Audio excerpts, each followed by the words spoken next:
ഭാരതാംബ വിവാദത്തിൽ ഗവർണറുടെ കത്തിന് സർക്കാർ മറുപടി നൽകും. സർക്കാർ നിയമവശങ്ങൾ പരിശോധിക്കുന്നു. ഭരണഘടനാ വിദഗ്ധരുടെ അഭിപ്രായം കൂടി മറുപടിയിൽ ഉൾപ്പെടുത്തും.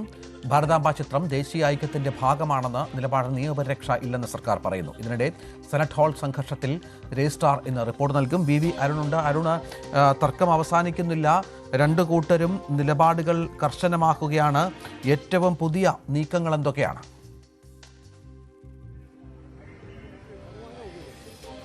ഗവർണറും സർക്കാരും ഭാരതാംബ വിഷയത്തിൽ നിലപാടിൽ ഉറച്ചു നിൽക്കുകയാണ്. ഭാരതാംബ ഒരു സങ്കല്പം മാത്രമാണ്, അതിന് നിയമപരിരക്ഷയോ ഭരണഘടനാ പരിരക്ഷയോ ഇല്ല. ഇതാണ് സർക്കാരിന്റെ വാദം. നേരത്തെ തന്നെ മുഖ്യമന്ത്രി ഗവർണർക്ക് കത്ത് നൽകിയിരുന്നു. ഭാരതാംബ വിവാദത്തിൽ സർക്കാർ നിലപാട് വ്യക്തമാക്കി.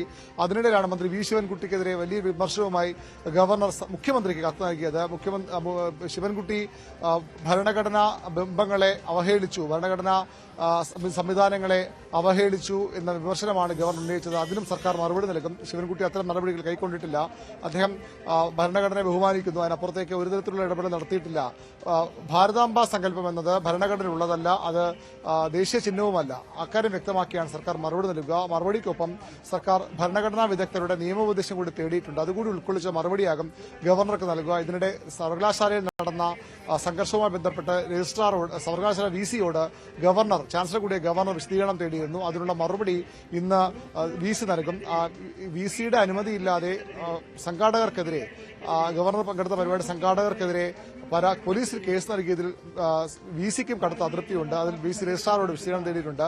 രജിസ്ട്രാറുടെ വിശദീകരണം ലഭിച്ച ശേഷമാകും ഗവർണർക്ക് സർവകലാശാല വൈസ് ചാൻസലർ, കേരള സർവകലാശാല വൈസ് ചാൻസലർ മോഹൻ കുന്നുമ്മൽ മറുപടി നൽകുക. രഞ്ജിത്ത്, സെനറ്റ് ഹാൾ സംഘർഷത്തിൽ റിപ്പോർട്ട് നൽകും.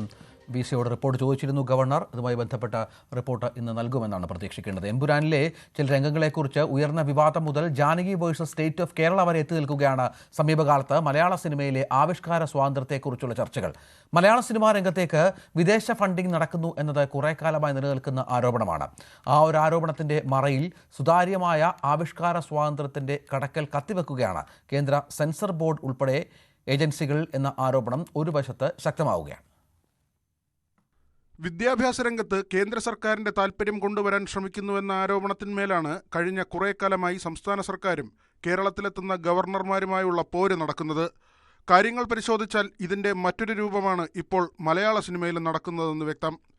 ഇസ്ലാം ഫണ്ടമെന്റലിസം മലയാള സിനിമയിൽ തിരികെ കയറ്റാൻ ശ്രമിക്കുന്നുവെന്ന ആരോപണം പൃഥ്വിരാജ് ഉൾപ്പെടെ കേൾക്കുന്നുണ്ട്. എമ്പുരാൻ വിവാദമായപ്പോൾ ലഫ്റ്റനന്റ് കേണൽ പദവിയുള്ള മോഹൻലാലിനും കേൾക്കേണ്ടി വന്നു ഈ പഴി, പ്രത്യേകിച്ച് social media ആക്രമണങ്ങളിലൂടെ.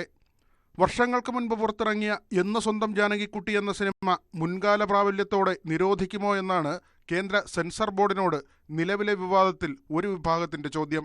Janaki versus state of കേരളയിൽ മുഖ്യവേഷത്തിലെത്തുന്ന സുരേഷ് ഗോപി MP ഇതുവരെ പരസ്യമായി പ്രതികരിക്കാത്തതും എതിർ വിഭാഗം ചോദ്യം ചെയ്യുന്നു. 2 ദേശീയ അവാർഡുകളും 7 സംസ്ഥാന പുരസ്കാരങ്ങളും നേടിയ നിർമാല്യം ഇപ്പോഴാണ് പുറത്തിറങ്ങിയതെങ്കിൽ എന്താകും കേരളത്തിൽ സംഭവിക്കുക എന്ന് ചിന്തിക്കാൻ കഴിയില്ല. നാം നിത്യജീവിതത്തിൽ ചെയ്യുന്നത് ഇപ്പോൾ സിനിമയിൽ കാണിക്കാൻ പറ്റുമോ എന്നതാണ് ചോദ്യം. പറ്റില്ല എന്നതാണ് ലളിതമായ ഉത്തരം. നാളെ ഒരു ഫിലിം മേക്കറിനും ഇങ്ങനൊരു ദുരവസ്ഥ വരരുത് എന്നുള്ളതാണ്. നിങ്ങൾ പ്രസിഡൻസിനെ കുറിച്ചാണ് പറയുന്നതെങ്കിൽ നമുക്കറിയാം, നമുക്ക് പട്ടാളം ജാനകി ഇവിടെ ഉണ്ടായിട്ടുണ്ട്, സീതാ കല്യാണം ഇവിടെ ഉണ്ടായിട്ടുണ്ട്, എന്ന് സ്വന്തം ജാനകിക്കുട്ടി ഉണ്ടായിട്ടുണ്ട്, അനവധി സിനിമകൾ, ജാനകി എന്ന കഥാപാത്രമുള്ള എത്ര സിനിമകൾ നമ്മൾ ഉണ്ടായിട്ടുണ്ട്. അപ്പോൾ അന്നത്തെ ആ സാമൂഹിക ചരിത്ര സന്ദർഭത്തിൽ നിന്നും ഇന്നിനെന്താണ് വ്യത്യാസം? അന്നത് പ്രശ്നമില്ല, ഇന്നത് പ്രശ്നം ഉണ്ടാകും എന്നു പറയുന്നിടത്തല്ലേ യഥാർത്ഥ പ്രശ്നം. ആ പ്രശ്നത്തെയാണ് നമ്മൾ അഡ്രസ്സ് ചെയ്യേണ്ടത്, അഭിസംബോധന ചെയ്യേണ്ടത് എന്ന് ഞങ്ങൾ കരുതുന്നു.